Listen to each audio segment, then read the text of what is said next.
Hello, everybody, and welcome back to Homestuck. It's Homestuck. There's nothing else to say. Homestuck. Stuck. Stuck at home. But what if I don't want to be home? What if I don't want to be stuck? Too bad. Should we hire a script writer to write our intros? Or, they would be likely of substantially higher quality. We used to have good ones. Now it's just slowly just evolving us going, yep, it's Homestuck. Well, That's what happens when you do a series for this long, I think.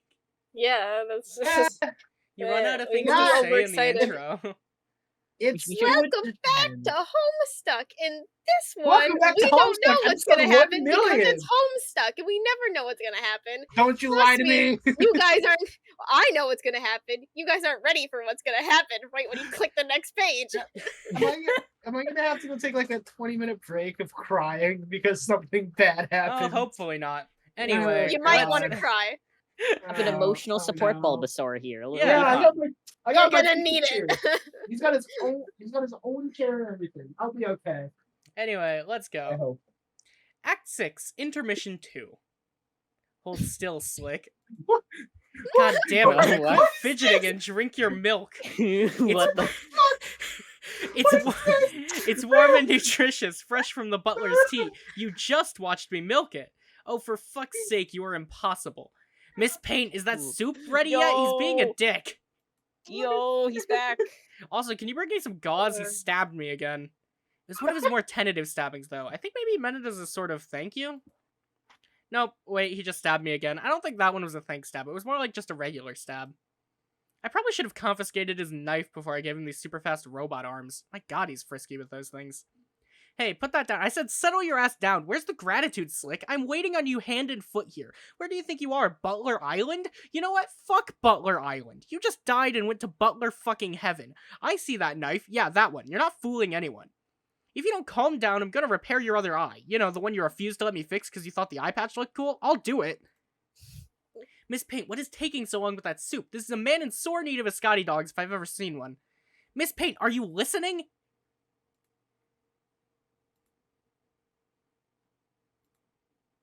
Yo, he's here. Whoa, okay. He is already That's not here. good.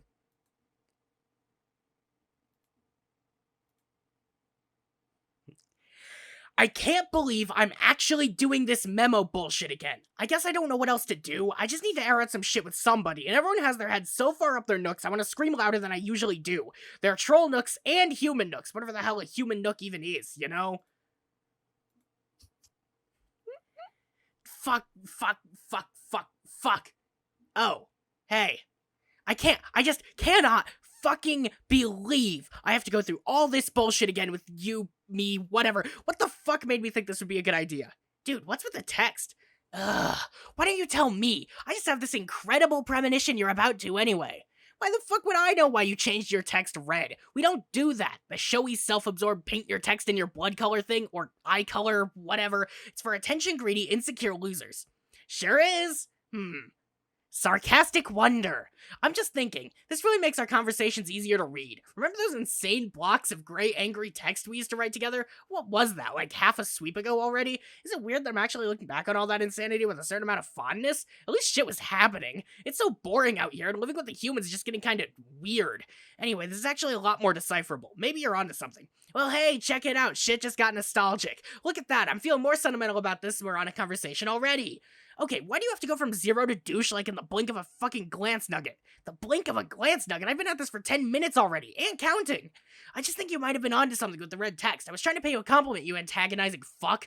I mean, we only ever got in the habit of typing in gray to hide our blood color, right? And like, one, everybody knows it now. It was the worst kept fucking secret ever. And two, even if they didn't, it's just us here, and obviously we've both already known it all our lives. Unless we're both so neurotic we actually still want to act like it's a secret we're keeping from each other, but I'd like to think the days of that astounding degree of mental illness are behind us.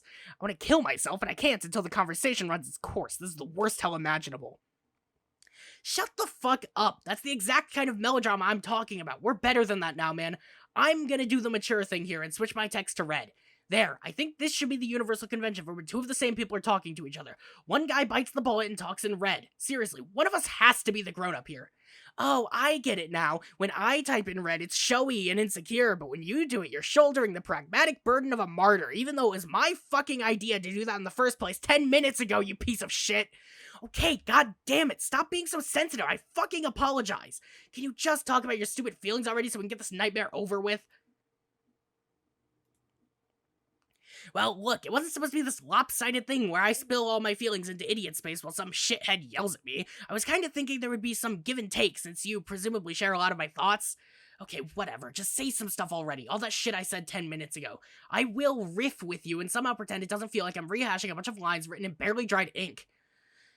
Okay, well, I'm having a hard time even putting my thoughts into words about this bizarre trek through the ring. At first, it was just bland and uneventful, but that was kind of a relief, remember? Not having to worry about getting killed all the time, or trying to rally a bunch of uncooperative troops toward an impossible objective. Yeah? But then, as if it wasn't enough that sometimes we visit these crazy dream bubbles when we go to sleep, we started physically passing through them, too. Like, I think I could handle it better if it was just one thing or the other.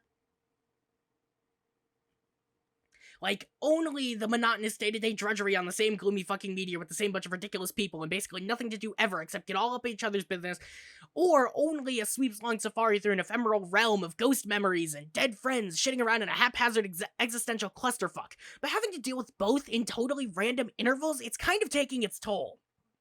I hear you, man. That was when I was supposed to say that, but for the record, I guess I meant it.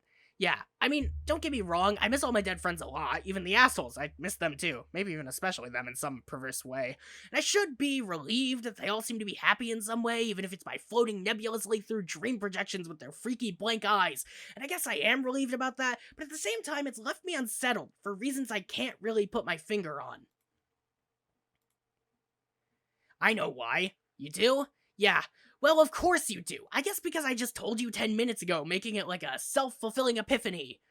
Well, there's that, but also this conversation helped clarify some thoughts, too, in spite of its excruciating pointlessness. Part of what's bothering you about this is what it means about mortality. Yeah, I think that's part of it. After visiting who knows how many dream bubbles and hanging out with who knows how many dead friends and copies of dead friends from alternate timelines, I start to wonder, does death even really mean anything? Did life mean anything, for that matter? What was the point of life, to just go around collecting a bunch of painful and awkward experiences to supply material for the revolving memory collage that serves as the backdrop to a much longer, emptier stretch of existence? And how unnerving is it running into our dead doppelgangers from doomed timelines? Hey, you're preaching to the choir, bro. It's fucked up. Never mind what it means about a person's identity or sense of self, or which guy gets to be considered the real guy, or philosophical bullshit like that. Just on the level of what your decisions and actions during your life actually mean. Sometimes we run into these versions of ourselves who reached God tier, for fuck's sake, but in spite of being more successful than we were by that particular objective measure, they get punished for that because it wasn't the thing that needed to happen? Pretty much. So where does that leave us? If we are to take some lesson from that, what is it? Try to be great and successful, but maybe not too great and successful, or maybe don't try at all in some cases, because if you do, some giant fucking squid in the middle of nowhere is gonna be like, not so fast, my hideous monster plans beg to differ. Don't you think we'd have been better off if we didn't even know about any of this dream bubble shit? Well, yeah, that's what I was thinking 10 minutes ago, but now I don't even know. Yeah, well, at least you're listening, even if you were being your usual shitty self about it. Nobody else even gets this. They don't want to hear it. Like, Terezi? It used to be that she would at least humor even my most ludicrous vitriolic garbage all the time. Remember those days? Way back before we even knew what a human was? Back on Alternio, when my biggest fear was if people found out I was a mutant? How quaint can you fucking get? I was an idiot not to understand how good things were back then, between us. Now it's like... Ugh. What? This part of the conversation... Oh, get over yourself. Our 10 minutes is almost up. I would just like to know, is she punishing me for something? I don't need to remind you how much time she spends gallivanting around the meteor with you-know-who. No, you sure as fuck do not. After all this time, I still can't tell if she's serious about that or doing it to fuck with me.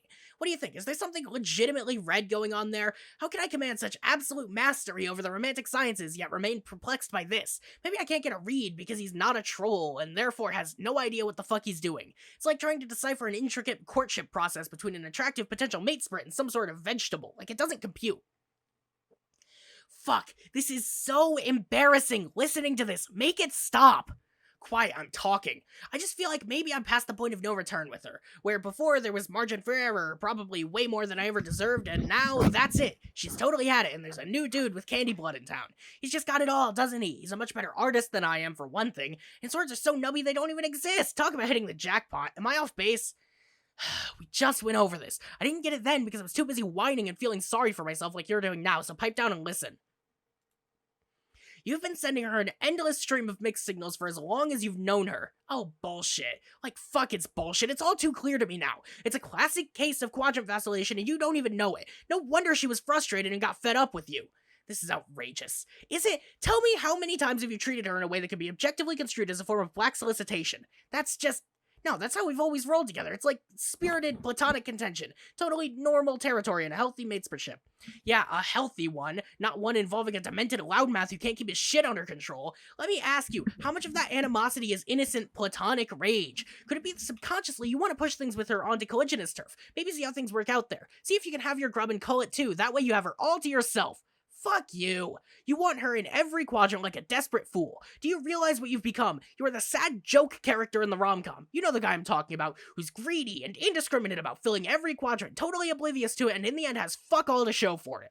I don't have to put up with this. You kinda do for at least another 10 minutes. No, fuck that. I'm so done with you. Yeah, you pretty much are, because the 10 minutes are about up and I'll be gone. Then it'll just be you and the other guy, spinning your globes together like a couple stupid pieces of shit ad infinitum. Man, I must have been insane to think anything's different. You haven't changed at all. You're just as petty and horrible as ever. Fuck you forever. Fuck every 10 minutes ahead version of myself all the way into 10-minute fucking eternity. I can't even do this. Not anymore. Yeah, well, you made your cocoon, pal. Now we have to take turns shitting in it together. It is the most pathetic, smelliest dance of all. What the fuck is it now? It just occurred to me. This dumb tantrum I threw. This entire bad mood. It was just another idiotic, self-fulfilling reach-around, wasn't it? What are you talking about? I mean, where did this even come from? It was like spontaneously generating self-loathing with no discernible source. Was this emotional outburst ever even real? Oh no, don't even start with that. Do not start getting existential about my anger. You better fucking believe this is real. Are you sure, man? Ugh, you condescending fuck! How fucking dare you call into question the legitimacy of my feelings as if they aren't completely justified and totally 100% grounded in absolute, stone-cold, concrete, goddamned, objective motherfucking reality. Yeah, see? I've completely set you off here. Now you don't even know what you're saying. Sorry, this was my fault. I'm gonna go try and calm myself down. Oh, so this is why you decide to leave this conversation. You gotta own, so you had to slink away like a fucking coward. Nice try, shithead, but I'm not done with you yet. You think you're the only one who can list his 10 minutes away self's flaws? I could go on forever. Fine. Get out of here. Good riddance. As if I could take another sponge-ringing minute of your disingenuous drivel. I'm not reading this again.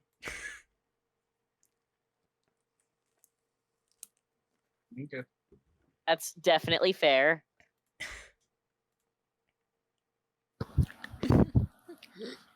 Yep.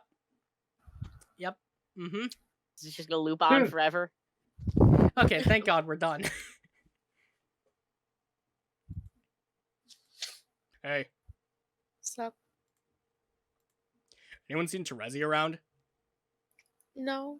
Why? We were gonna do a thing, but she's not around and not answering my messages on any one of the probably 10,000 computers lying around that they would show up on. A thing? Yes, a thing.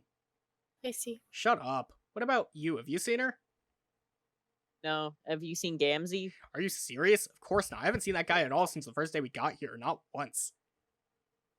Yeah, I know. Talk about an elusive juggalo. Probably like the shyest fucking juggalo of all time. Pretty sure only Carcat's seen him. Don't expect him to rat him out either because of the Moirail junk. Moirail, alien words. I wouldn't expect him to. I wouldn't even ask. It would be really bad for him to ask him that. Yeah, I mean, I bet you think you're imparting some really obscure cultural fact about trolls, but really, if a human said to another human, hey man, can you tell me where your best clown friend is hiding so I can go chainsaw him to death? Just FYI, that would probably be bad for him too. Okay. I don't know, it's been a year already. I think he's really intent on hiding and hanging on to those dead bodies. He's probably scared to death of you at this point anyway. Maybe you should just let it go. Rose, back me up. I try to stay out of troll interpersonal politics. Interpersonal. Wait, are you saying this is like a speed quadrant thing? Is she trying to be his kismet fish? I'm saying no such thing. Well, if she hates him, isn't that what that means? Dave, don't be a dick. You're embarrassing her. No, I'm not. She's cool. Look, she's being so cool about it.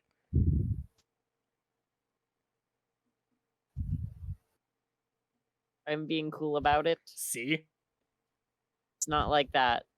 I just want to find him and at least wound him somewhat. Yeah, see, I knew there had to be a perfectly harmless and unerotic explanation. Shh. No. See, I'm explaining this badly. All I'm saying is basically just fuck that guy. Got it. So what are you up to in here? What's with all these books? Research. We're trying to put all the pieces of the puzzle together. You are aware this meteor has many secret rooms scattered throughout, including libraries, right? Hell yeah. We looted one of them for... Blech. Hell yeah. We looted one of them for the Cantown project. Cantown? I told you about Cantown, didn't I? No? Well, the thing about Cantown, and all there really is to say about Cantown is... It's awesome. The end?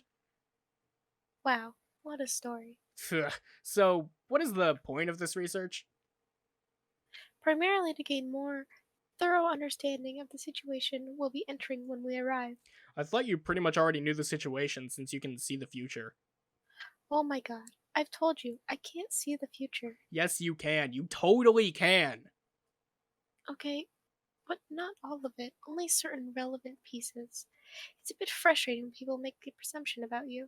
For instance, you are a knight of time. Since you have such mastery over time, doesn't that mean you should know everything about the future too? No, that's totally dumb. I could know things about the future if I time traveled and found out firsthand. Nobody's mistaking that about me. I'm a time traveler, not a fucking fortune teller. It's simple as shit. Right. So there are significant limitations on what you can know, governed by certain rules. That's how it is for a seer too. Okay, whatever. But I will say that I have been able to use these abilities to assist with research. I can treat my finite glimpses as an additional source of information. You combine that with the knowledge we've gathered from these texts and things we've learned from our various encounters with the deceased, with a bit of inference and deduction, a more detailed picture is coming into focus. Nice. Do you want to hear about it? Now? Yes, why not? It's been a year. It seems like all we've done on this trip so far is indulge in lavish interior decoration projects and screw around with mysterious Cantown initiatives, which may or may not be consuming valuable library resources as building materials. We can make at least some effort to squeeze an annual briefings on our objective. Yeah, that would be pretty legit of us. I think you'll find that when it comes to striving for reasonable approximation of legitimacy, we are simply the most barely adequate there is. Okay, I didn't really catch any of that bullshit because I wasn't listening. I'm gonna go make myself a cup of coffee and get primed to listen to you saying a lot of stuff like that. Do you want some? Sure. Kanaya? No, thank you. Okay. This fucking thing. Where did you even unearth this piece of shit from? Oh, okay, there it goes. 2 hot, revitalizing cups of shitty coffee, fresh out of the weird pod. Why do we even drink this shit? I guess just because this thing is here, like, somehow the temptation is even stronger because the coffee sucks. Don't know how the fuck that works. Wish there was such a thing as apple juice on Troll World. Could go for a bottle of AJ. Wonder if there's any booze squirreled away on this meteor. Kind of feels like we should be drinking our asses off here. No adults, nothing to do. That's what you do without adults, right? Get wasted all the time. Wait, what the fuck am I saying? Trolls don't even have adults. Well, they do, but they're all in outer space being insane badasses. I guess they do have the stupid nanny monsters. Do the monsters give a shit if they get wasted? Are you talking to us? What? We can't even hear you mumbling over there. Oh. How's that coffee coming? Off the shit is how. I'll be in cups and everything. Be sure to make it to the table before it accumulates that strange, unctuous film on the surface. So, what's with the big book you're writing in? Is that more wizard fanfiction? No, it's something like an extensive journal. I'm recording everything we've been through so far, and detailed notes on everything we know about the game. I'm also using it to document our research, extrapolate on new session and players. So it's like your nigh unreadable game fac in tome form. Somewhat. You sure like to write big game guides. I don't look at it that way. I'm approaching it from a standpoint of responsible historical documentation. Don't you think people in the future will want to know about our story? I guess. I think it could be very useful. Be a very useful resource someday.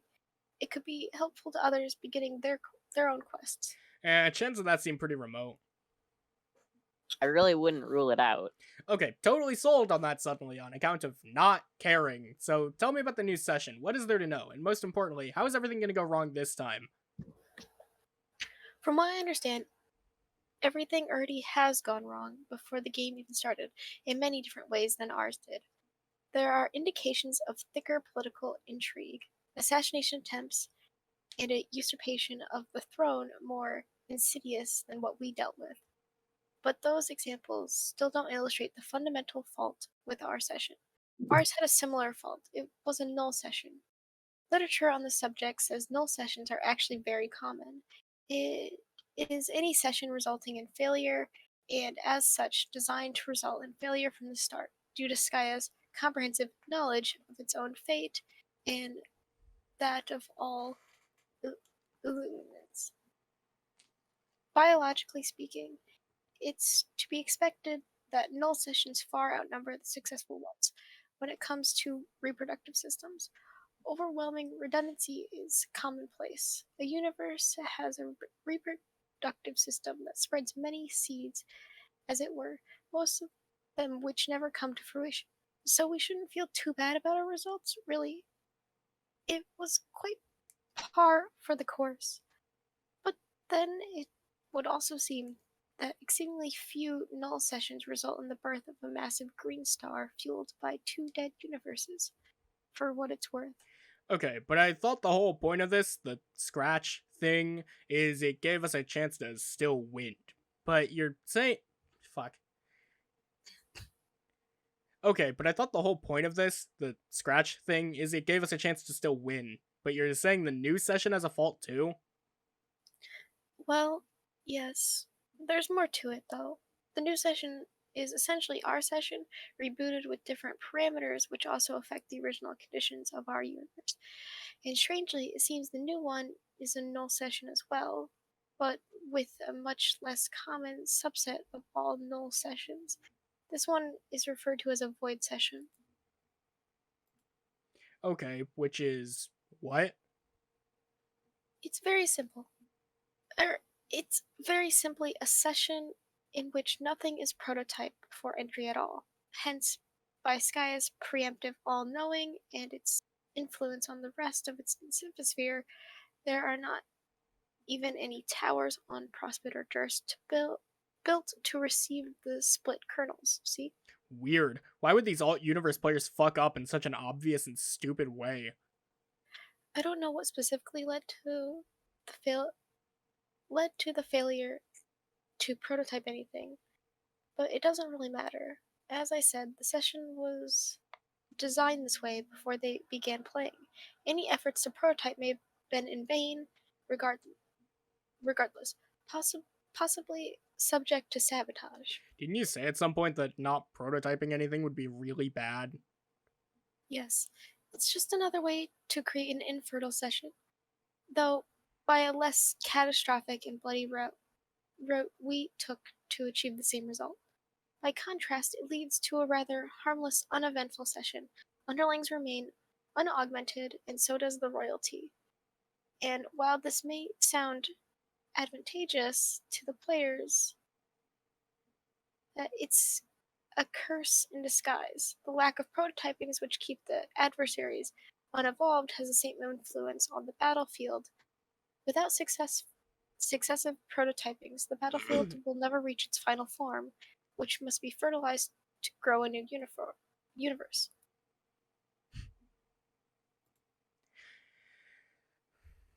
Instead, it remains in its most basic form, stuck in eternal stalemate. There is nothing players in a void session can do to change this. They are resigned to live out the rest of their days in a dead-end session. Still waiting to hear how this is in any way an improvement on all the shit we just escaped from. It's a vast improvement. The new session is a blank slate without a ridiculously short time limit for victory like ours had. There will be no time limit at all, in fact. Once we arrive, ostensibly, that is when the nature of the session will change. It won't be classifiable as either null or void session anymore. It'll be something which, as far as I can tell, is unique. A fully matured battlefield from our session can be used to make the new one viable. The path to success will be made possible by a combination of efforts and assets from both iterations. Usually, scratch sessions are absolute resets and involve no direct influence from the first attempt at all. I can't find any precedent for our situation. Jade has our battlefield, right? Yes. So she shows up and drops it in Skya, and then we take the result of all that damn frog breeding we did, stick the thing in there somehow, and we sit back and wait for it to do its huge ribbon or whatever, and we're golden? Pretty much. As long as there is an actual vacancy in the center of Skya when we get there. Is that going to be a problem? I don't think so. Even if it were, it would be a trivial obstacle. But as it is, I think the forces opposing these players are clandestinely working towards the same goal as we are. From what I can tell, gestures of antagonism, while certainly posing legitimate danger, have been factored in as critical stepping stones to one destination shared by all parties. I don't know why this is, or what the motives are yet. The appearance is one of clear sailing ahead, but traces of conspiracy are everywhere. Okay, but conspiracies aside, did it ever really look like clear sailing to you? That's not what I was seeing. We're going to arrive, and then soon after, Jack is going to show up, and then we have to beat him, right? So there kind of is a time limit. Yes, we will have to deal with Jack before all is said and done, and that will definitely be a major challenge. But it is not impossible, at least not by design. When I said there would be no time limit in this session, I was talking about something more specific. There will be no reckoning. Oh? Why not? It's a logical consequence of any void session. The battlefield never evolves, and therefore the more extensive war between Prosper and Durst never takes shape. It is only when the Prospidian king falls in battle that the reckoning can be initiated by the forces of Durst. The meteors then rush to destroy the battlefield, while Skya redirects them through defense portals for as long as it can. Thus, if there is no war, there is no reckoning, no meteors, and no imminent threat of failure. This is, of course, good news for Earth as well. During the reckoning, Skya redirects all incoming meteors to the only place it can, Earth. So it turns out that players who initiate a void session are not actually condemning their home planet to an apocalyptic wasteland after they leave. In the new instance of our universe, Earth is just fine, sort of. So no meteors came at all. You mean by fucking up and having to scratch, we also sort of saved Earth in the process? Again, sort of. It's not that there were no meteors whatsoever. It's just that the vast majority of the destructive onslaught never showed up. But delivering the temple to the site of the forge is still integral to jumpstarting the session. That meteor, however, could have been propelled through a portal by any means, not just via the reckoning. I see. What about the players themselves? They had to arrive on meteors too, didn't they? I guess the baby meteors were some exceptions too, right? Yes, but they were flung through portals in their own session. But they weren't flung through portals in their own session, nor will they be created there. They were created in our session and sent back through our portals, just like us.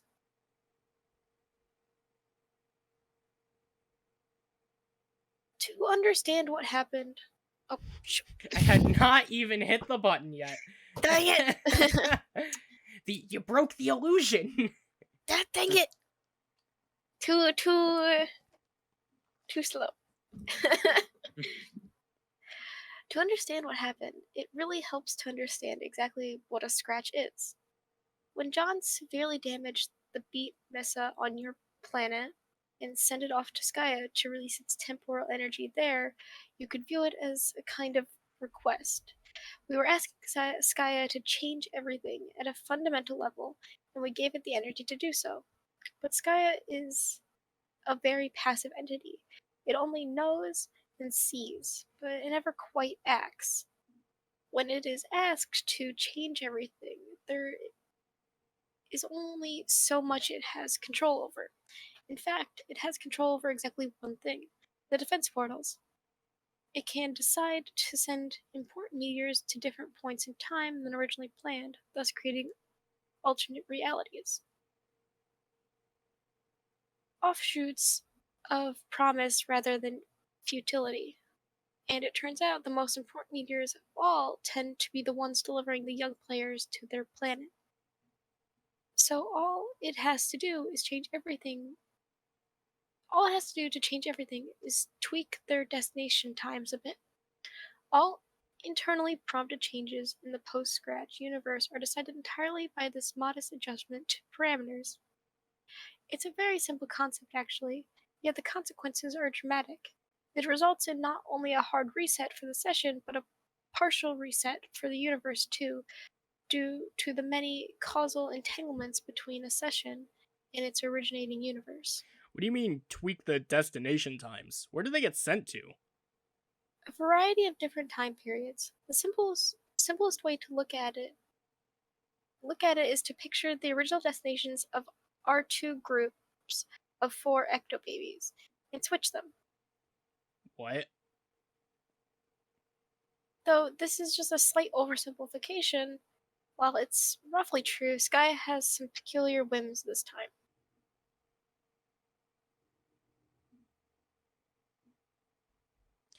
Wait, okay. Okay, sure. What?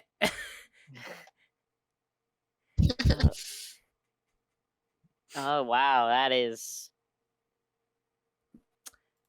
Oh, okay. While most landed in time periods corresponding with the original group, it seems that 2 of the new players arrived 4 centuries ahead of everyone else. For some bizarre reason, but they're still apparently able to communicate with their co-players through, I guess, some Trollian-like technology, and they're still able to establish game connections with the others. So this stands as an odd, but not otherwise terribly significant detail. So, in this alt universe group of us and them, which ones are the actual players? I'll give you a hint. It isn't us. Fuck. Why did I know that was gonna be the answer? And to think that usually I'm the one accused of knowing the future. I don't know if I'm ready to process the ramifications of this bullshit. You would find it less disconcerting if the players were alternate versions of us? Man, at least I'm used to dealing with alt Daves. I've been fucked deep in alt Daves before. It's a goddamn delight if you want to know the truth. I don't even want to think about... What? Meeting a deceased figure of authority as a peer? Let's not even talk about it, okay? Can we slow this meteor? Delay the meetup. Maybe fight Jack for a little while. I honestly thought you would find the idea exciting. I know I'm looking forward to it. But your mom was just a nice alcoholic spinster who liked wizards who you complained about for no reason. She wasn't anything like an untouchable master of irony who could replace the meat in your sandwich before it even occurred to you what the fuck you were chewing. Let me ask you this. Did your mom ever wiggle a puppet in your face even once? Not that I recall. But anecdotes like that just make me more curious to meet him, personally. Fine. Well, you can be on bro duty then. I'll be the ambassador to your mom. And no, that wasn't actually meant as the sick burn it sounded like. She's your mom too, though. Yeah, I know. I'll be the ambassador to my mom then. That sounds pretty stupid when I say it that way. Whatever. I'll be the fucking one-man welcome wagon for the John and Jade teen old people and also our mom. That's the plan. So when we finally see them, we can get our shit into formation like trained acrobats. Like I'll blow a whistle and make a human pyramid. Got it? That way we can totally avoid anything awkward. You do realize we've seen her already, right? What? When? Months ago, in a dream, she was floating along in Durst's pajamas, asleep. Wait, that was her? Yes. Oh. Huh. You're wondering why I didn't tell you. No. You're specifically wondering why I wasn't forthcoming with an answer to your question at the time. Hey, who is that choice babe in the pajamas? God fucking damn it. Do you find it Don't you find it nostalgic at all? Retracting the steps of some of our Freudian semi-blunders in conversations past? No, what a load of shit. Stuff said between you and me before we knew we were related. We both know that was a lot of horseplay bullfuckery between like smart-ass 10-year-olds or whatever. You can't seriously have taken that. You can't seriously have taken any of that seriously. Duh, don't ever do that. All these fucking mom traps and sister traps. What a joke. I hope Skya gets to have a good laugh over shit like this. Wait, I forgot Skya doesn't laugh. It just sees and knows. It's like a huge blue perv that's mad jazzed for kid cest. What are you people even talking about? Don't you wink at her. Here's a pro tip. That wink meant Jack Dick. She's just being weird.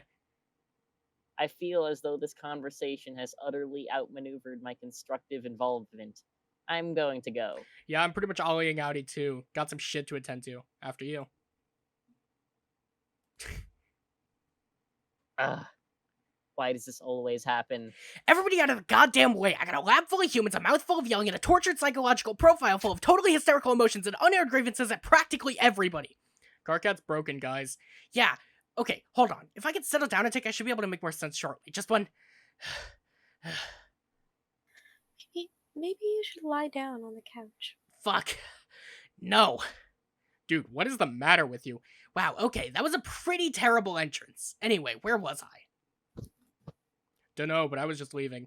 Not so fast, Strider. This heavily concerns you. It concerns you exclusively, in fact. Where do you think you're going? Just stepping out to do a thing, which is not your business.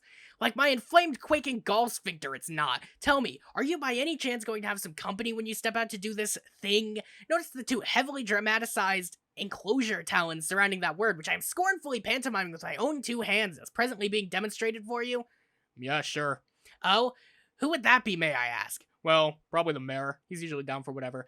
I'm not talking about the fucking mayor, and you fucking know it. Hey, don't be saying shit about the mayor. The mayor rules. He's like my best fucking friend. He's not a mayor. He's the mayor of Fuckstick Junction, located smack dab in the middle of pretend-ass nowhere. He's a mayor, you douche. His thing says mayor. It says Mayo, and he wrote the R himself. He's at best a Mayo. And who ever heard of a Mayo? It's every bit as imaginary as his identity as an elected official. No, Mayo's like grub sauce, but without grubs. Who the fuck ever heard of grub sauce without grubs? What's it made of then, genius? Like, I don't know, it's white, and it just sort of exists. You don't ask about mayo, that's not what you do with mayo. Isn't it funny how quickly your bullshit unravels when someone intelligent actually holds you accountable? You are fucking busted, Strider. You are busted about mayo, and you are busted about Terezi. You are pathetic. This is why you all stormed in here out of the breach. What, did you actually sprint all the way across the meteor to tell me this? What I do with my legs and how fast I move them is my business, you shit. Yeah, and what I do with mine is mine. Watch me make them make me leave.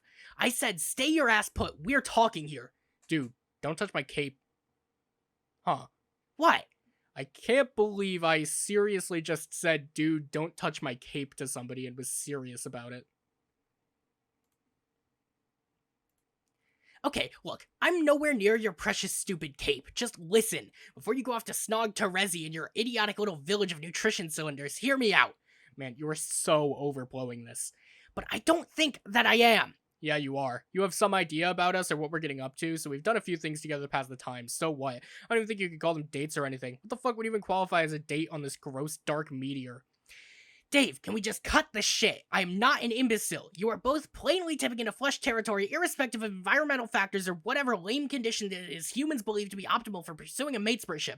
Anyone can see that. It's the shittiest kept secret on this meteor. Probably even the fucking mayor gets it. Let's face it, he's a little slow. Do you really think you could pull the wool beast material over the eyes of a hardened veteran of romantic studies? We have one of those? I have seen thousands of troll romance films, each dealing with topics far more subtle and complex than your pedestrian human mind could ever grasp. And in case you've forgotten, I've already watched hundreds of your more primitive but moderately entertaining romance films. Remember I downloaded a fuck ton of them after discovering your species? I am a curious man, Dave. You could learn from me. Yeah, I remember. Have you only watched a bunch of shitty Dane Cook movies on infinite loop since we left? You're severely exaggerating, but yes, I have sampled his work. Dude, you know you're only pretending to be a huge fan of his bullshit to piss me off. Again, look at how self-absorbed you're being. I happen to think he has a brilliant comedic mind for a human. Ugh. It turns out that exact sentence is my one weakness. You win, bro. You got your girl back. Oh, shut up. I'm not here to debate you on the finer points of cinema or to get my girl back. How desperate do you think I am? I'm actually here to do the opposite. I want to tell you I'm totally okay with it. Oh, okay then. But just listen and try to keep an open mind. I know that's hard for you. Here, please take a look at this. What is this? There it Oh, is. What is that Um, title? You gonna find out what that title guess- is? I guess it would make sense that troll literature is in more ancient art form than troll cinema. So you have to go with even more long titles. Oh no, what the hot mess of fresh fuck am I looking at? It's an Alternian romance novel. Now look, I'm not vouching for this particular piece of literature. It's actually pretty trashy, and if you're interested, I could recommend much better things to you. It's just this one illustrates the concept very clearly. What concept? It's a pretty typical case of quadrant vacillation as applied to an overlapping group of romantic pairings. You lost me a quadrant. For future reference, that's the word that always lets me know it's time to check out of a sentence. Will you pipe down and just hear me out? It's really simple. Think of it as being similar to one of your primitive human love triangles. Though this is a quadrangle, those are much more common in our society and entertainment, and 4 is pretty much the minimum value for love-hate endrangles. Endrangles. God damn it. Now here's what's actually going on with this group of characters. Pay attention. Hey, look at me. Eyes over here. Good. See the two heroes in the middle, partaking in their flushed embrace. Pretty much your typical low-blood, red rom pairing. Their dynamic is the grub loaf and tuber paste of the overall arc. But what have we here? There are some nefarious high bloods in the picture, too. This is where it gets interesting. The guy on the left is an old colliginous flame from the male low blood's past and has re-entered the picture. Again, nothing out of the ordinary. He can continue to court his mate Sprit and Kismesis without conflict. It's a perfectly amicable arrangement that everyone's totally down with.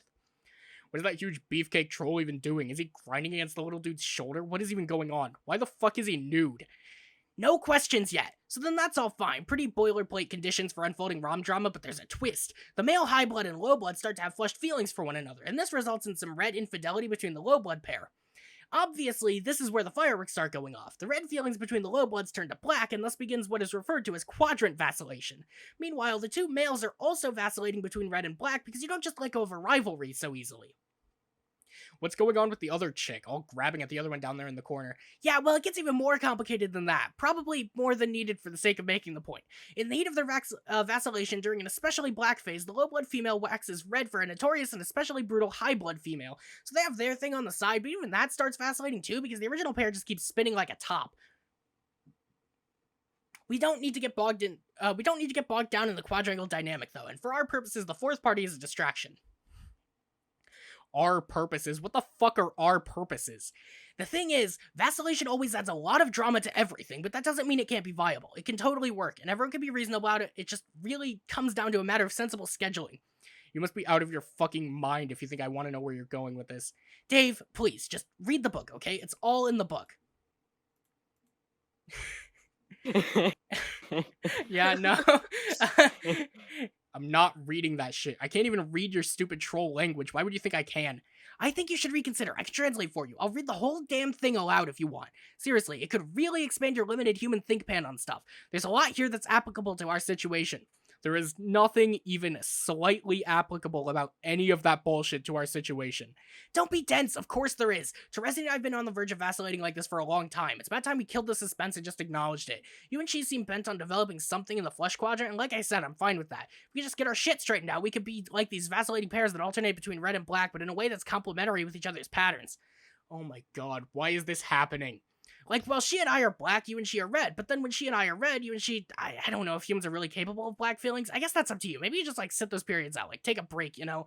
You've completely lost it, dude. I can't believe for a fucking second this is reasonable shit to propose, even on Troll World. You just totally snapped. Snapped like a fucking fox. This makes perfect sense. Like I said, it's just a matter of reasonable scheduling. Here, let me show you. I need some paper. Where's some paper? Ugh. Look, it's perfectly simple. Hang on while I draw the guidelines. Oh, no. No, you are not making another shipping grid, dude. It's not a shipping grid, just some rows and columns for a schedule. It's a grid. You're drawing a goddamn grid. I'm not letting you draw a grid for this stupid shit. Come on, look here. These are the days of the week. Then we each have rows for those days and we can draw a heart or a spade for any given day. That way we know it's up in advance and avoid unpleasant conflicts. Put the fucking pen down. Hey, cut it out. Don't touch me. Do not draw a shipping grid. Do not do it. It's not a shipping grid, you obtuse fuck. This is fucked up. Put it down. No. You are not drawing a grid to organize our goddamn dating lives. That is some straight up crackpot motherfucking noise I will not abide. Fuck you, let me draw. Stop drawing the shipping grid. It is not a shipping grid. This is not shipping, you heinous tool. This is common sense. You will not draw anything that even remotely resembles a grid. Do not draw an arrangement of squares or otherwise interlocking polygons. Let go! You will not draw a spreadsheet for the purpose of allocating time spent with a mutual girlfriend, you horse's ass. That is exactly the shit I do not want to see. Look, I just drew a square. Get ready to see a lot more of those. No, stop. Do not draw any additional squares. Do not draw any quadrilaterals or trapezoids or rectangles or fucking endrangles, and especially as fuck, not any goddamn rhombuses. I don't want to see your lines making any right angles. Do you understand? In my mind's eye, I'm picturing a beautiful lattice of lines and compartments interlocking with sublime precision at 90-degree angles. I imagine this modular reticulation as an elegant vessel, if you will, for the grand synthesis of our shared shipping dreams. No, that is the perfect example of what you shouldn't be drawing. Yes, no. Fuck yes. Oh, look, another square, sort of. Kind of wobbly. It'll have to do. No, you fuck. Wait, I think it's coming. Here it comes, my first ship. It's going in the square. Put the goddamn pen down, you piece of shit. Hell no. Yes. What is your problem? Oh, fuck. This is so sick. Does she even know you're doing this? Doing what? Splitting up her time in a grid for your stupid rotating hate date plan? She will soon enough. What a presumptuous sack of shit. Put the pen down. No, I'm drawing. Step away from your goddamn ugly scribble grid. Get lost. You're messing up Rose's book. You smell bad. Don't talk to me about rank smells. You're the fucking big man of smelling bad. You dominate the paint with your stonk. My Lucius brought things home that smell more appealing than you. Important fact, 100% of what he brought home was either a dead animal or literal feces. Oh yeah, we'll check it out. You smell like if someone took a dump on a butt. How could she stand you with her sensitive nose? Have you ever even washed that ridiculous outfit? They're magic fucking pajamas. They stay like perma-clean or something. They're enchanted and comfy as fuck. Give me the pen. No, it's mine now. I'm keeping it on principle. Carcat, whoa man, what are you doing? Why are you drawing all those human dicks? How do you even know what they look like? Have you been watching? I'm not drawing those. You're making me draw them. Stop that. No way, this book's now like our fight field Ouija board of cock. Stop. Don't. No, fuck. Okay, no, you drew that one. You drew that one. Don't pretend you didn't. Are you sure, man? That's the spooky thing about penis Ouija. You can never be sure who did the dicks. Was it you or me or maybe a ghost? Fuck, let go of me. Give me the pen. No. Yes. No. Yes. Fine, take it. No. What? We're still... God. We're still drawing. Let go. Are you kidding? This is a fucking masterpiece. We have to see this through. I'm trying to let go of the stupid pen, but you won't let me. We're in the shit now. We are motherfucking entrenched in this bitch. You crazy fuck. We're running out of room. Rose, can you turn the page for us? Ah! This altercation is becoming uncomfortably physical. Get the fuck away from me. What are you talking about? You know what I'm talking about. Shut up and draw another penis. You don't even understand the social implications of all this hostile touching and grabbing, do you? I don't feel that way about you, Strider. Just step off. Man, if you want to look at this that way, then that's your business. This is just an old-fashioned beatdown where I'm from. Deal with it. Why don't you old-fashioned go fuck yourself? Stop biting my cape. Fuck no. Ah! Shit. Can I...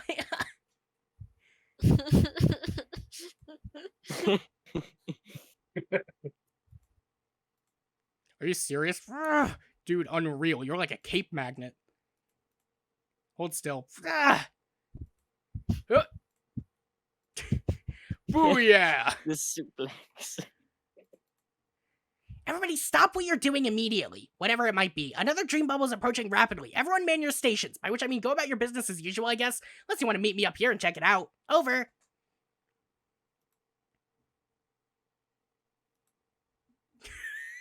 Let's gonna see this again.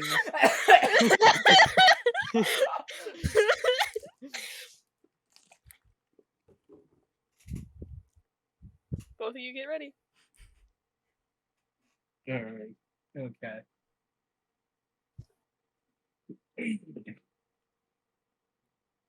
John, I really think we are scratching the bottom of the barrel here. No way. This game rules. I just never gave it much playing time before because, well, I guess I always had better things to do. That's sort of my point. Where did you even get this? Years ago, I found it in a store on the bargain rack. It was only $1. Isn't that awesome? I don't really think this is my kind of game, but I'll play it with you today because it is technically your birthday. Yes. You won't be disappointed. How many people did you get to play this? I don't know. I only showed it to a few people, but I guess hundreds are playing it now. Nobody is very good at it, though. I keep trying to tell the salamanders and chess guys not to cross streams, but they keep crossing the streams. Just between you and me, I think a lot of them aren't very bright. Why can't you cross the streams? Jade, please. It is just something you can't do when you're a Ghostbuster, because it spells big trouble. Everyone knows that. You should hurry up and make a character already so we can get started. I'm working on it. There's so many options. What kind of Ghostbuster should I make? Just any old Ghostbuster, as long as he looks awesome and like he means business. I will begin organizing our squad. What do you have to do? Well, first we need to buy an old abandoned fire station to use as a headquarters. Luckily, half the city is composed of old abandoned fire stations that are for sale. This game is actually really stupid in a lot of ways now that I think about it. No! Hey, shut up. I take it back. It's great in every way. Sure, John, whatever you say. Okay, now I have to find us a mission. Got to hire a sassy secretary. Just have to peruse this extensive palette of sarcastic red-headed ladies. Okay, here's a good one. Then we wait for a phone call. This can take anywhere from 10 seconds to several hours. Are you serious? But that's fine. There's a lot to do in the station to kill time. Let's talk to Slimer and get slimed by Slimer. Okay, I guess there's pretty much all there. I guess that's pretty much all there is to do. What about this fire pole there? Can't you go down the fire pole? The fire pole is strictly decorative. Are you almost finished making your character? Yeah, I think I'm done. I'm pretty happy with him.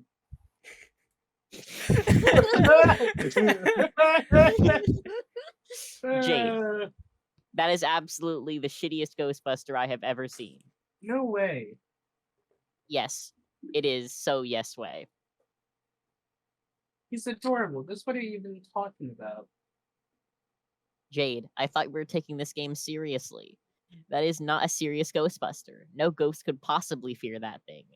I don't want ghosts to be afraid of him. I want to make friends with some ghosts, and if at all possible. It is not possible. Ghosts are known to be cruel and mischievous. They will not want to befriend your Foxman. They will only want to cover him in slime and then fly away. I really think you should consider redesigning him. Nope, I'm keeping him. Okay, well, if you want to turn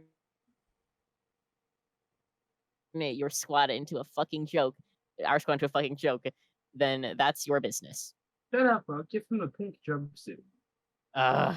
But seriously, those head swap options are for such noobs. I feel it's only fair to warn you. I think I'll manage to survive the embarrassment in front of a bunch of salamanders and crocodiles. Okay, fine. You get a pass, but only because you yourself are a furry. Thank you. What? Nothing. Is someone messaging you through the game? Who is it? Damn it, Jade. It's Dave Sprite. He's playing too. Oh, don't tell him any of our strategies. He is the enemy. You have strategies? Okay, first, tell him we have strategies. Then, don't tell him them. Oh god, what is it now? You know, Dave Sprite's a funny guy. Meh, he's alright, I guess. I give most of his jokes a passing grade. Sometimes as high as a solid B+. Told him you said that. That's fine. He and I keep no secrets. Dave Sprite says to tell you you're basically welcome for being born 14 years ago and 1 year ago you were a Grateful douche. Oh, like him taking credit for my existence isn't so old by now. Hey, Jade, why do you still call him Dave Sprite? Because he is Dave Sprite. I just call him Dave. Isn't that easier? I mean, he is Dave after all, right? Well, yeah, but he's kind of different from Dave. Psh, he's not so different.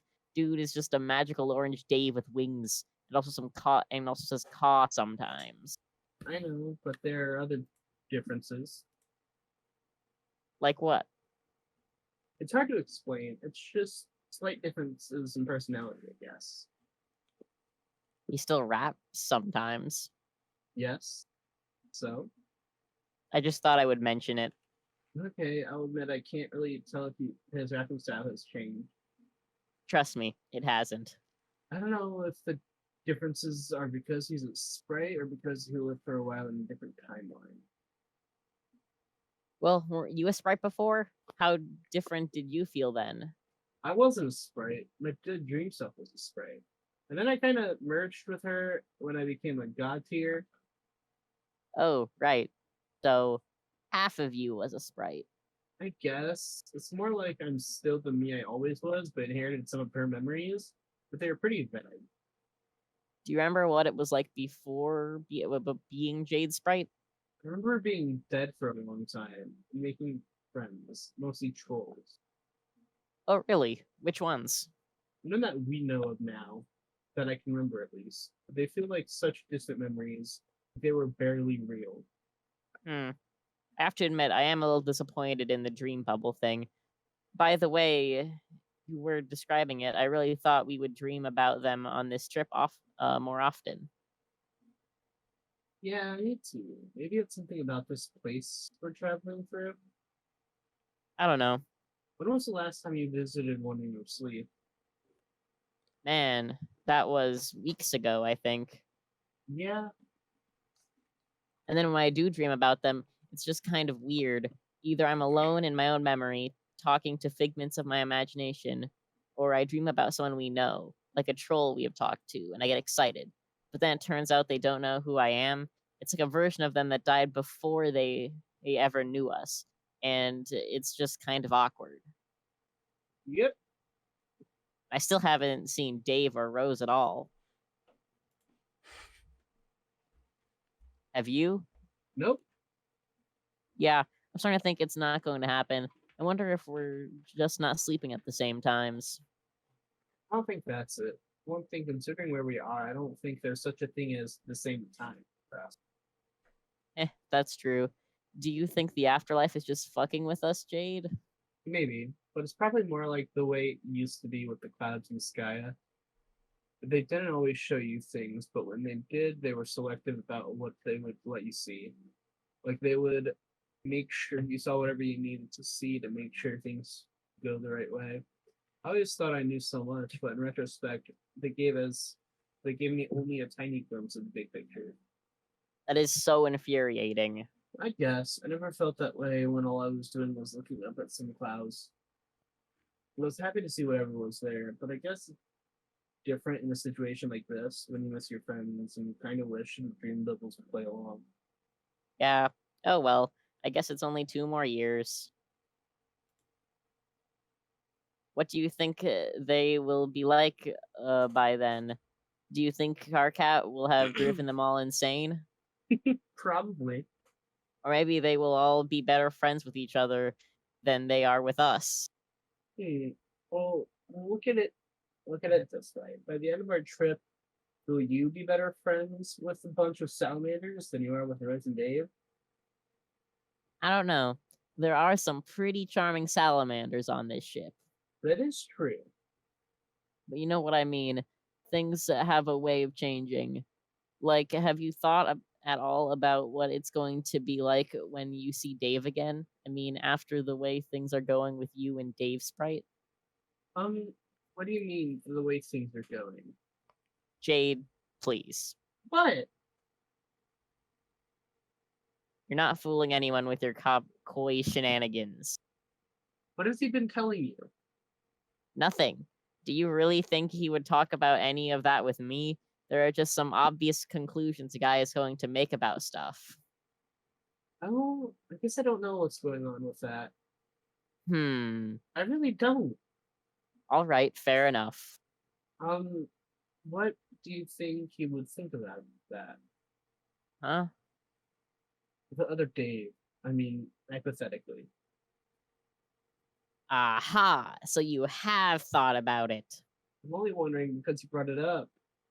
Yes, I did. Then what do you think? I have no idea.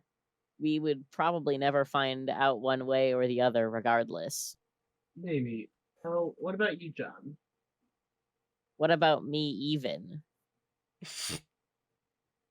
This game looks terrible. Remember how you told me how Karkat kept sort of trying to set you up with Rose? Yes. You told me this one on more than one occasion, if I recall. What is your point? Well, I've kind of wondered to myself if you kept bringing that up because on some level you wanted that to be true. Oh man, Jade, listen. At this point, I could not give less of a rat's ass about romancy stuff. I would rather just play some games and chill out for several years in this magical flying boat. Is that too much to ask? Not at all. That's perfectly fine. When I catch up with our buddies, I'm sure I will give Rose a nice friendly hug. Aww. Where I will offer Dave a tender bro embrace and shove Karkat down a flight of friendship stairs. But that is it. It's all very complicated and bothersome, Jade. What? You know, matters of the heart. Okay, you may laugh at my choice of words, but it is true. It's really befuddling and distracting when you are on a quest to make universes out of frogs. Who even needs it? I guess you have a point.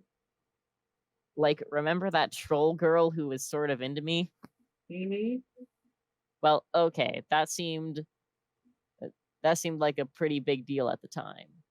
It really seemed like she liked me, but also she was probably insane. Like, I mean, in a trollish, murderous kind of way. Yikes. Her craziness notwithstanding, I didn't really know what to think. I guess I thought she was cool at the time. I was honestly kind of flummoxed about it. But the point is, when all was said and done, that was just some stuff that happened over one day, which was a whole year ago already. I barely even remember what we talked about. By the time we meet up, she probably won't give a shit about me at all, which, let's face it, is probably for the best.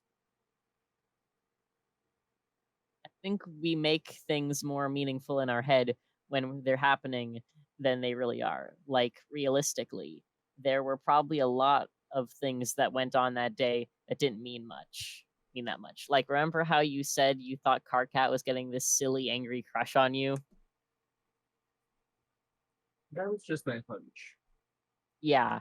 I mean, do you really think after 3 years he is still going to have the rage hots for you? I sincerely doubt it. At least, I hope not. I don't think even he is that crazy. Anyway, my point is, who even cares about all that? Romance and dating are dumb and boring. We are legendary heroes, and we have bigger fish to fry, like that smug fat ass over there on the horizon. He sure looks pleased with himself. Just look at him. He thinks he is the undisputed king of that mountain or something. That is so outrageous. Oh, sorry. Skipped ahead. That is so outrageous. Follow me so we can seize the high ground against this hideous ocean-dwelling marshmallow man and steal all of his treasure. After you. I want this game. Make this game. It'd be bad, but it'd be fun. Jaspers, holy shit, another cake? There are still all these others we haven't touched. Nana is really baking up a storm today. Meow. Grr. Jaspers, whoa, what are you doing? This is the happy birthday tune.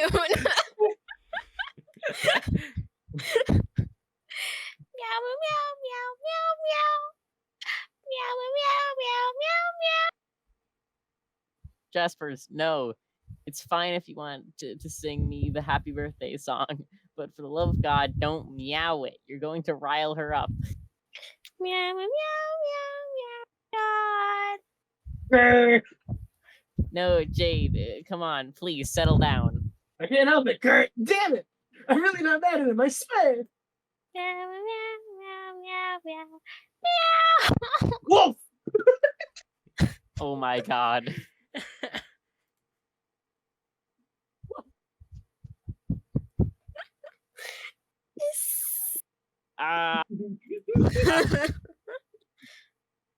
Well, there they go. He's been slimed. He has been slimed. It's ridiculous.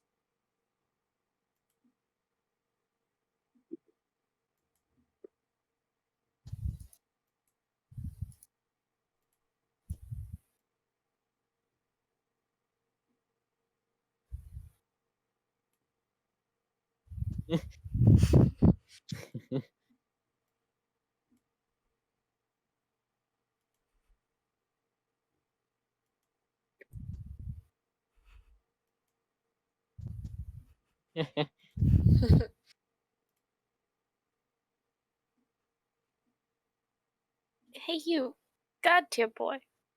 What are you doing there, blue boy? Hey, I'm talking to you. Yes, you. The dork in the pajamas. Okay, the other dork in pajamas. Be all a pajama party up in here today. Hi, which troll are you? Which troll am I? I'm the best troll, dummy. Now get away from her. She's mine. I've been hunting her for a whale now. For a whale? What does that mean? It's a fish pun. Saying fish puns is obvious. It's obviously kind of this thing I do. Stupid. Get with the program. Oh, right. I thought it sounded kind of fishy. Oh, that's a good one. Not. Now beat it. You must be the sea troll. I heard about you, but I'm pretty sure we never talked. Have you by any chance seen Vriska around? Or Carcat? Who the fuck are they? Your troll friends? Why no friends of mine if I never heard of them? Do you see this golden pointy deal here? Yes. I was gonna use it to poke some holes in that girl there. See what happens. So clamstray. Oh, no. Why would you do that? For the halibut.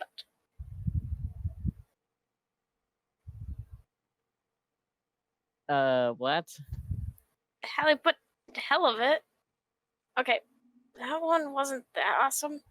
I thought I told you to clamstray. I'm not sure what clamstray means either. You mean go away? Holy mother glovin' mackerel. You are a fucking idiot. Well, if you're not gonna go, maybe you can at least tell me something. What? This is the afterlife, isn't it? Which means I'm dead, right? Yes. Well, it's a dream bubble. So, yeah, you are probably a ghost. I knew it. Yes. You're excited to be dead? Excited? Now you mention it, yes, I'm pretty flippin' excited. Why? Because it means my plan worked. What plan? Why would I tell a hornless dork like you something like that? I don't know. Just curious about your spooky ghost plan is all. I'm curious about what a couple of freaks like you were sent to welcome me to hell. What are you, demon? What are you, demons or something? Pretty lame demons, if you ask me. Too profoundly, too frondly and stupid. No, we're humans. By which I mean aliens, I guess. So, like, you dead aliens, huh?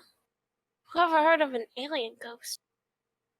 I know, right? That's what I think sometimes. It's a strange combination of sci-fi thing.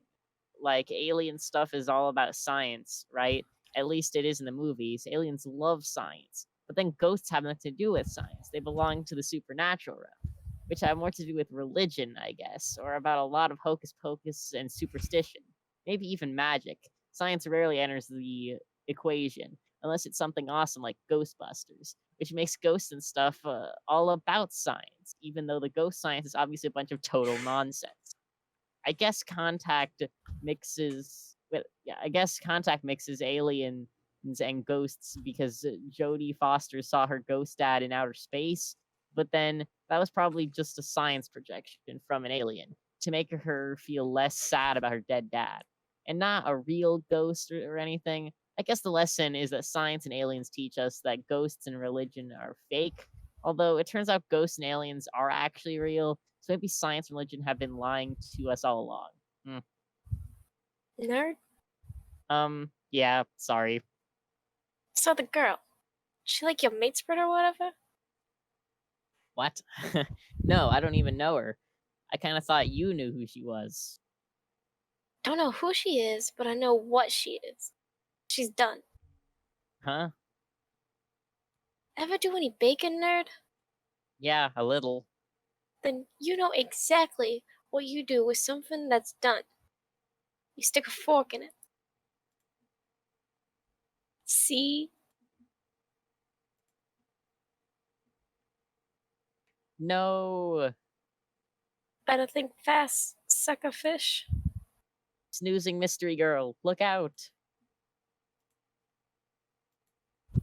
What was that, John? Yeah, I think it is. What the hell's going on? Oh, shit, John, watch out! Well, fuck, looks like he's still an idiot.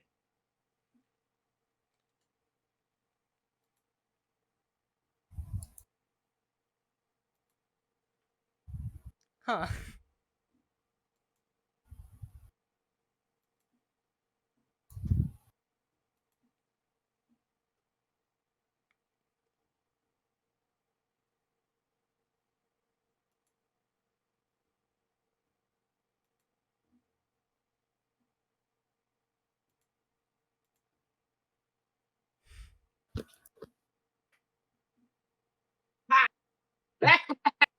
Man, fuck this.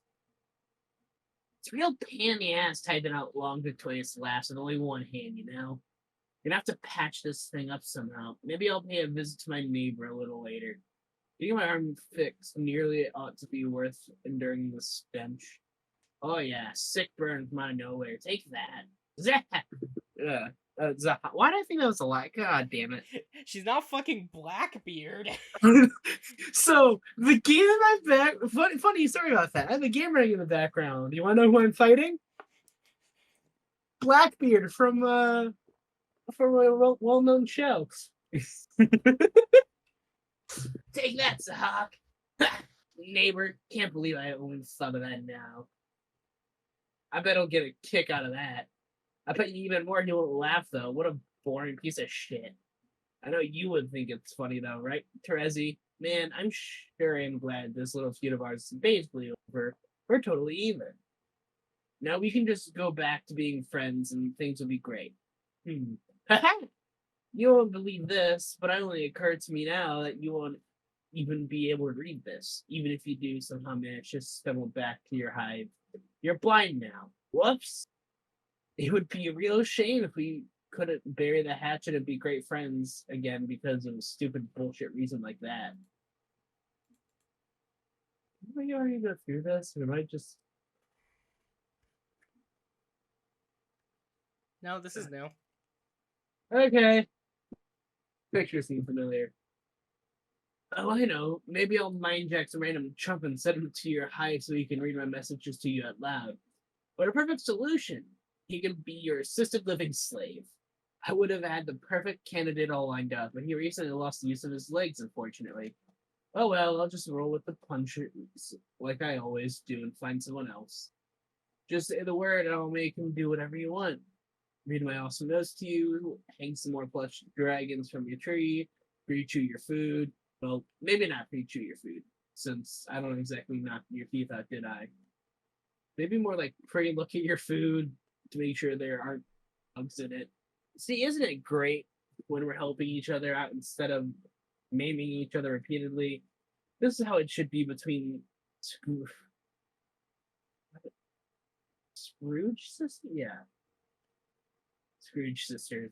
All the maiming and backstabbing should be safe. The friends and foes who get in our way, don't you think? Hey, what do you want to do for our next campaign, by the way? You can take the next one easy. I'll try to think of something better suited for your new disability. And I've already pretty much nixed anything involving stairs because of Tavros Wall. Ain't no one can say I'm not willing to meet people halfway. Phew. I'm losing a lot of blood here. Good thing I seem to have a ton of that stuff. You high bloods are made out of some pretty tough shit. What a fucking mess, though. Not really looking forward to cleaning this up. I've got to say, your prank was pretty good. Still not sure how you pulled it off. Pretty inconvenient, though. It's too bad you're not going to be able to read this for a while, if ever. You'd be bonding over great pranks we just pulled on each other. Oh well. Guess I'll take off before I drop dead like some kind of loser and you never get to hear from me again. See you around, sis. Wow, I can't believe I almost forgot what a completely crazy bitch you were. Hey now, what kind of attitude is that to bring into this memory? Oh yeah, sorry. Easy there, no need to waste good remorse on such a trivial exchange. I'm only reminding you that if you bring too much baggage from the past into the memory, it is doubtful your experience will be either therapeutic or cathartic. I can't English, apparently. Cathartic. What? You were the one who invoked this memory after all. Isn't this why you are here?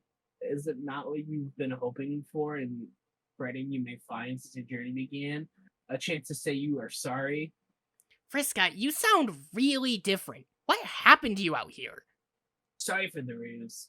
Though it isn't as far from the truth as possibly could be, I'm not who you think I am. I, of course, needed to visit you through a memory. Interestingly, this is the one you gave me. No ill will or upsetting hijinks were intended. Who are you? Oh my god! Here she is. Hold up. What's the thing say? Where even is this chart again? It was Basically, posted Friska, I think, is. It's in the Homestuck chat, I think. very far up, yeah, if I it's remember correctly, there. though. It's pinned. What's pinned? Great. Yeah. Friska, but not as whiny. Great. Okay. That's Arania, right? Irania. Arania. Arania. Okay, and? And I'm your friend's ancestor. In fact, I'm yours too, in a way. Really? Yes, though not quite how you were picturing. She had an ancestor whom she was aware of, and technically that is who I am. That is to say, she is who I would have become on your world had I arrived at her place. Alas, I did not. She was a figure in your history who preceded you by thousands of solar sleeps, whereas I preceded your entire civilization by billions. I don't get it. That's okay. There's plenty of time to sort it all out. Been keeping an eye on you all for quite a while. Your whole planet, actually. It was very interesting this time around, to say the least. I even had a different name. It even had a different name. Alternia. How heavy-handed can you get? The man responsible was a bit of a wise guy. He rewrote everything. He had a knack for overzealous storytelling, which is a harmless enough habit usually. I'm guilty of it myself sometimes. But it's not so harmless when the perpetrator is omniscient and omnipotent. Omniscient? You mean Mr. Milkshake? That's right. But he's dead now, and his story is over. Look on our universe is closed, both for my instance and yours. This being the case, I thought it was the right time to introduce myself. That combined work of my group and yours is unfinished. For the outcome, God, I can't. My throat. Give me a second.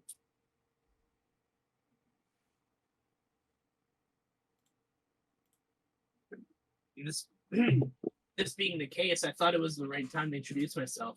The combined work of my group and yours is unfinished, and the outcome has not been assured.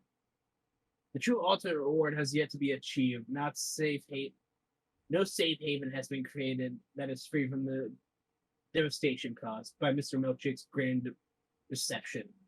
Our race still teeters on extinction. The members of your party and one noteworthy fugitive are the sole survivors. We must work together to create that haven and restore our race so that the sacrifices we all made will not be in vain. But in order to repair the unthinkable damage that has been done, we need to allow ourselves the chance to heal first. Old wounds, old regrets. They will serve no purpose on the rest of our journey. Regrets? Are you talking about me and Vriska? Sure, you have to start somewhere. Do you know where she is? Not at the moment. But the more time you spend here, the more likely it is you'll find whoever you're looking for. On the other hand, if it is the unknowable will of the gods, you may dance around each other indefinitely as you pass through the space. It's hard to say. Oh, okay then.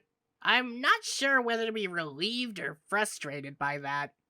Well, if she had been dwelling in this bubble like you thought, what would you want to say to her? Surely you would not have just argued about the past. No, I still don't know what I would say to her. Then what would you say to me? I would say, even though she did some bad things and was totally impossible most of the time, I wish she wasn't dead. Is it weird to miss somebody who did nothing but cause problems? No, I can empathize. She was a serious troublemaker in your party. Many player groups have to deal with those. I feel as though we had one of the worst cases in our party. When all was said and done, she was still our friend. I keep wondering if there was another way, something other than letting her go or killing her. I try to remember what I saw when I looked into the vortices of possibility, and I just can't remember anything besides those options. Even if those other choices would have resulted in death for everyone, was that really all I was capable of? Either losing the nerve to go through with it, or stabbing her in the back and nothing else? I mean, perhaps. You know very well the channels of possibility at the exact juncture resulted from her decision and paths as well as yours. But even so, when it comes to your key decision, the possibilities are probably fewer and more discrete than you have presumed. Otherwise, you would not see results consolidated into those verticals, would you? Possibility would reassemble an enormous hazy field of infinitely suitable variations and micro choices. Imagine if at the moment you truly were capable of anything, no matter how outlandish, absurd, or patently fruitless. How would this vast amount of information present itself to you through your senses? Difference would it make in your final decision if all other tributaries or ones spilled into the same decaying future? And what would this make of your agency as a hero mental learning ground? Look at it this way. Imagine that over the course of someone's life, they are truly capable of every conceivable action at any moment. And did indeed take each of those actions in different branching realities. Does a scenario like that depend on a person's agency just as much as one where their fate is decidedly etched in the stone as a single path of unavoidable decision? Who exactly is that person who can and does take all conceivable actions, other than someone perfectly generic who only appears to have unique predilections and motives when you examine the arbitrary path that happened to That's somewhat of an interesting word choice. I don't know. Pardon the esoteric tangent. These are my instincts as a hero of light kicking in. It's hard for us to resist prattling on about matters like this. Oh god, like Rose. Yeah, she never shuts up about it. No offense. You seek to understand your decision and look for justice in the consequence. You may wonder why horrible choices from the innocent are punished by banishment to a timeline in which everyone dies and all is gradually dissolved. It helps to understand your role, not just as a hero who must overcome, but as a single capillary with a much larger bioextensional system. Think of it like circulatory system, where the veins in capillaries that do not help the overall flow of blood through the system are likely to wither and die. Those are doomed offshoots. Reality itself is using you and many others to propagate its own existence. Strictly speaking, there's only one path to its successful propagation, but it still permits you to make choices. Not all that are conceivable, but some nevertheless, as dictated by who you are and challenges you face. And you are free to make key decisions however you like, as long as you understand that some of these paths, unfairly or not, lead to oblivion. Because those choices do not contribute constructively to the reputation of all existence, including your own. Such is the burden assumed by anyone who plays this game. Yeah, I guess I understood some of that, but never quite put it all together that way. I don't think I was a great seer of mind. Well, you aren't finished being one, are you? I don't think of myself that way anymore. Used to feel like some pretty hot shit, directing battle traffic against the king and all flipping coins in people's faces and stuff. It seems silly now. I don't think I ever knew what I was doing. When I confronted her and it was time to make up my mind, I thought I had it all figured out. Like this was what I had to do, not just to save everybody, but as some stupid rite of passage or something.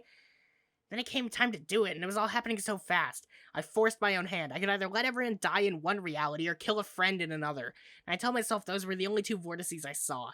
But then, I was the one who made the series of decisions which led up to that choice and completely painted the options into that corner.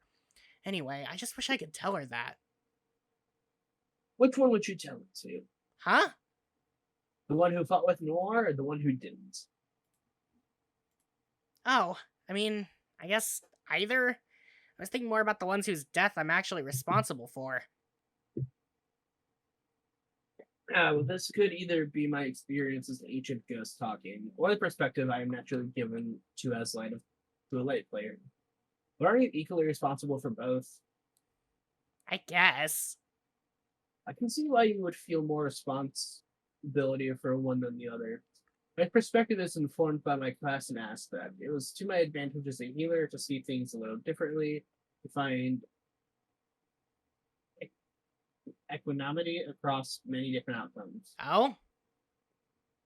There's more to the realization of our rules than gaining flashy powers. There's more to healing than repairing the battle damage. You killed a friend, you'll understandably feel regret, but it's done. She is gone and you are still here. Now what?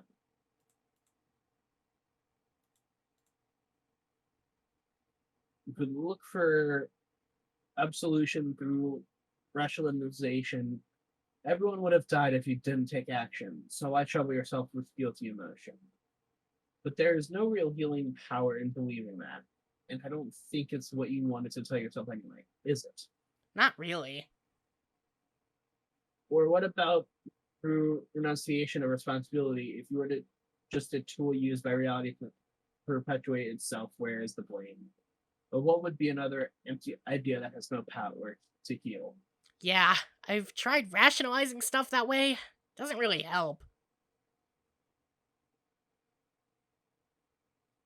You've been led to believe such acts of violence are natural for your kind, and that is in that if you're upset by the consequences, then something is wrong with you. But it isn't as natural as you think.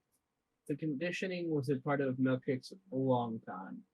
Violence was respected and celebrated on your world, where remorse was rarely felt and pain could never heal. Due to such empty justifications, we died out and wounded the race, and you are all that's left.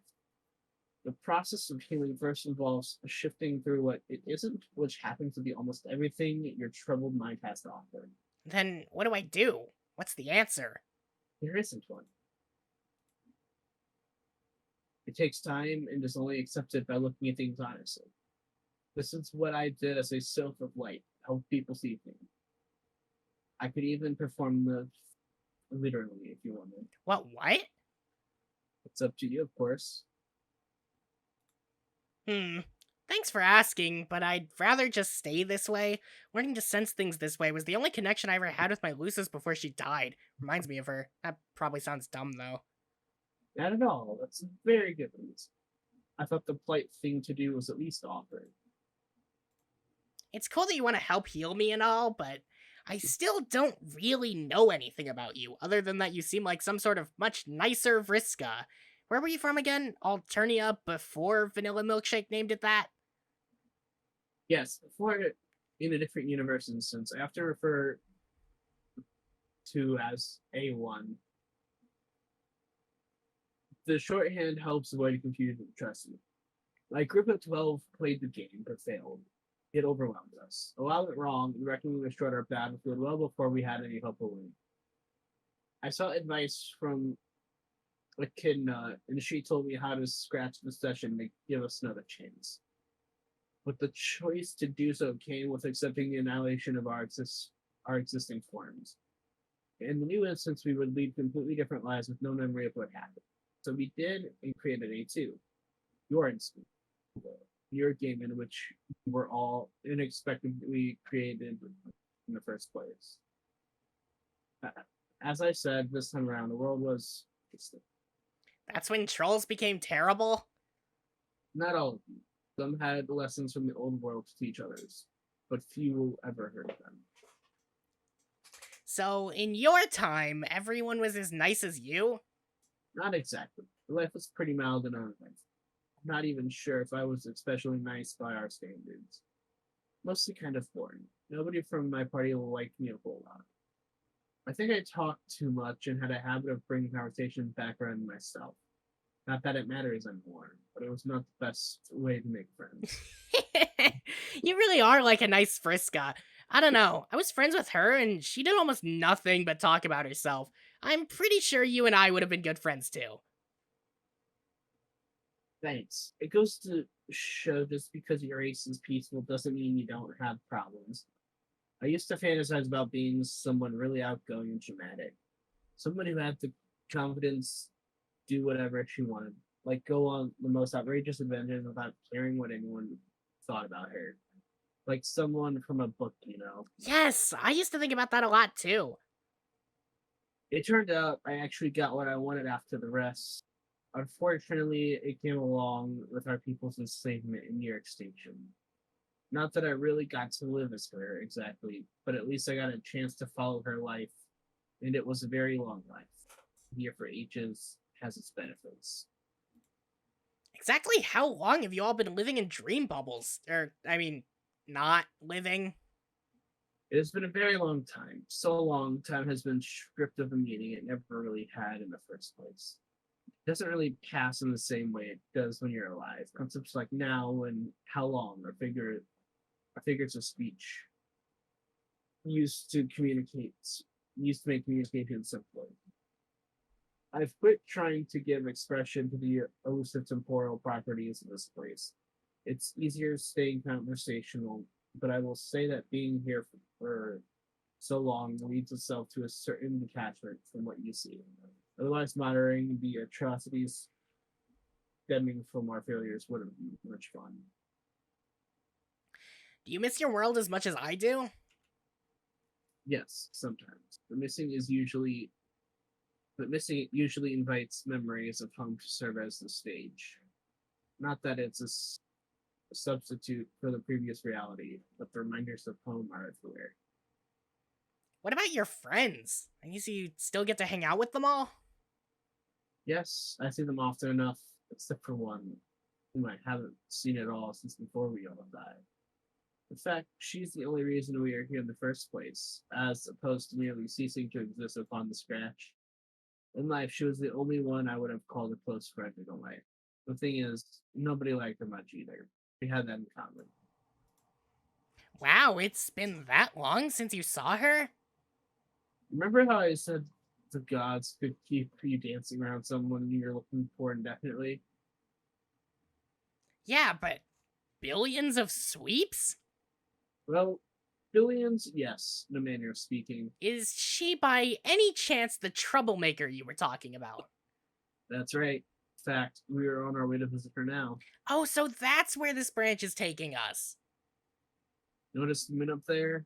And not the larger green interloper? That one never belonged to my world. It is your memory, not mine. Yeah, the cute little bubblegum moons. That's where she is? It's the setting of the memory she entered. From her perspective, she has just arrived here. Your friend should be joining us too, before your meteor queen's bubble. Maybe together we can bring the wave of life up to speed.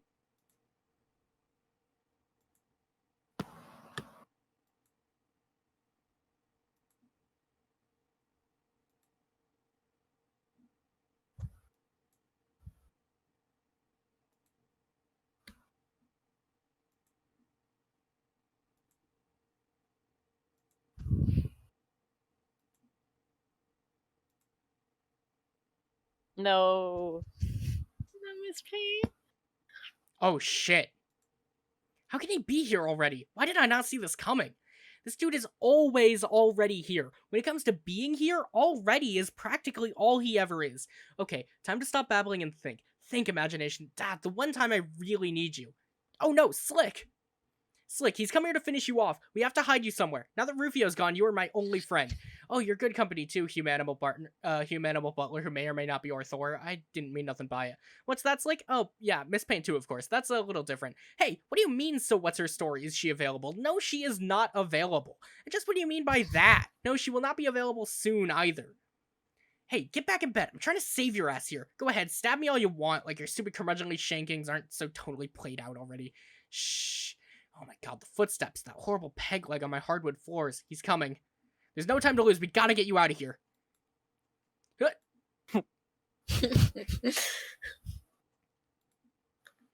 if I could just go grab Miss Paint and sneak out the back door before it's you.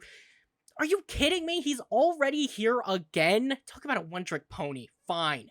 We settle this now. What's that, English? You look nervous. Could it be you weren't expecting me to know your only vulnerability? You've underestimated my omniscience almost as badly as I overestimated as a matter of daily routine. Your reign of terror comes to an end here, on this balcony overlooking an enchanted cliffscape host to innumerable gorgeous stallions. How ironic that your very demise would be in the proximity of some horses. What? You didn't follow that? Just think it over. Think it over. Well, you died. Shit. Oh, shit. Fuck. Shit. Fuck. I forgot. What kind of fucking idiot keeps his deadly white magnum loaded with only one tiny cue ball? God damn you, Scratch.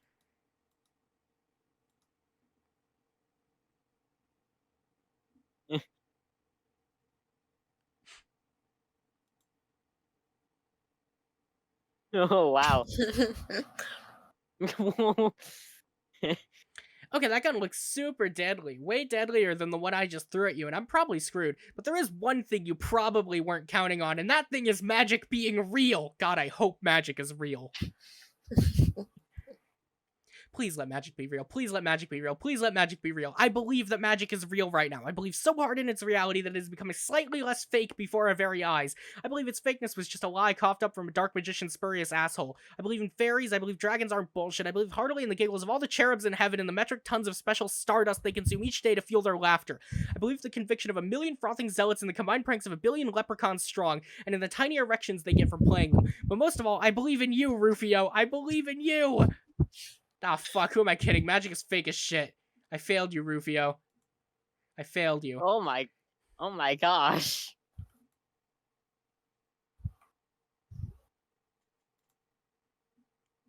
How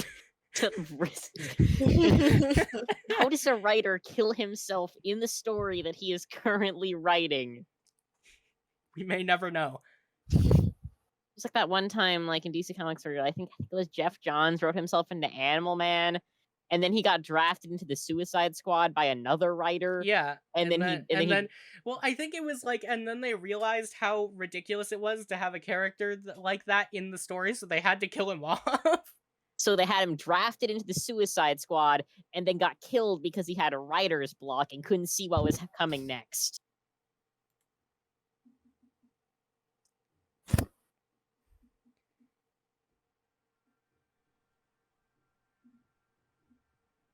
Is this weird?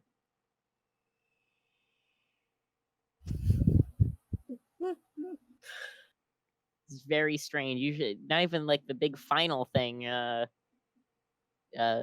zoomed in like this. Well, the author just died, so. True. Oh wait, true. Yeah, the author just died.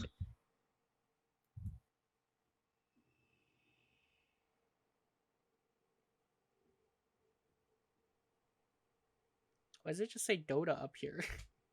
Dota. Dota. All they said was Dota, Counter-Strike. If we get 30 likes on this video, we'll all try Dota. No. Sure. That game's not free, I think. No, it is. I think Dota 2 is anyway.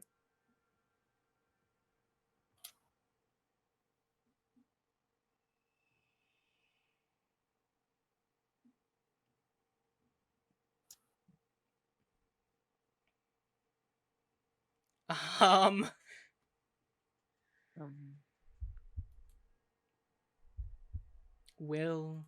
What? Oh no. Oh no. You. No! Marry me? Oh no.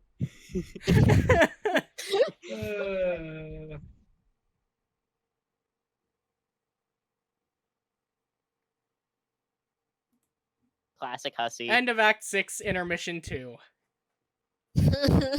Wow, that was a lot That was- longer than I yeah, thought that- the intermission would be. Yeah. That was certainly a chapter of all time. And you know what, Raven? Wow. That character wasn't even in this. What character? Oh, yeah, that character. Yeah, I know. You know who I wasn't expecting, though? Frickin' Mina. I wasn't expecting either of them. I'm gonna be honest. Wasn't expecting either of them. I wasn't ready for it. Yeah, I that thought she was just is- gonna be there, and then John would be like, "Oh, yikes," and then leave. Nope. I love John's rant about Ghostbusters 2 MMORPG. That was so so fun. weird.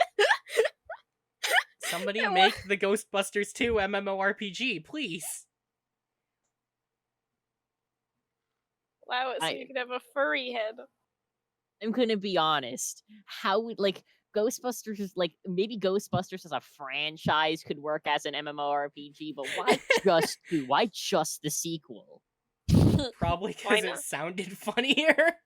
I think it's possible to have a Ghostbusters franchise, like a No, Ghostbusters hear me out. What if it's not MMORPG. Ghostbusters 2 MMORPG? What if it's the second MMORPG of Ghostbusters? But then it would be the Ooh. Ghostbusters MMORPG too. Yeah, Hmm. but it could work. If I were to design the Ghostbusters 2 MMORPG, first thing I would do is make it to where First The, thing I would do is make the- it to where you can slide down the fire pole. yes, the fire pole, and also maybe make it to where there's a bunch of different abandoned places you can buy, and it's just not just firehouses. Yeah. And make a ghost befriending system, like Slimer's right there. You said you were talking to Slimer is one of the things you could do. That's a friendly ghost. Make a more friendly ghost that you can recruit. Make it like Pokemon. You can have crossovers with other franchises and capture those ghosts. You can capture either a mission and it's you gotta catch a Ghastly or Casper or Ghost Freak from Ben 10. Goodness gracious.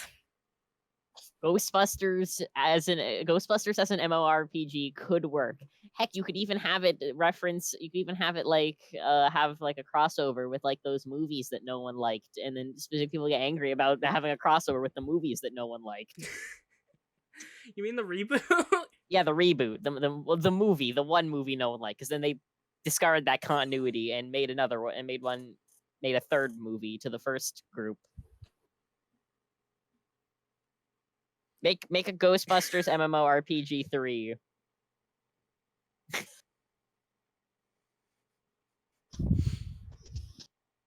Goodness gracious. I don't even know what to say after that. Yeah. There's nothing I can say that can follow that up. It's glorious. We somehow, I think, hit time better than last time, despite I think that being less pages. Last time was less pages. Probably because there was so many bits of just Car Just call Cat speaking to Car Cat, or you speaking to yourself. Car Cat talking to Car Cat, Dave talking to Car Cat. Also, I noticed that one panel that you drew for the was It was race the one stuff. edit. Yeah, the Yeah, one edit I yeah. did of the characters. Yeah, I took it from that. Because I thought it was funny. Well, That anyway, was very fun. thanks for watching, everybody. Remember to like, comment, subscribe, all the things I'm contractually obligated to tell you to do. Keep an ear out for our Ghostbusters MMORPG. No. Oh, God. Anyway, Watch bye-bye! Bye. Right.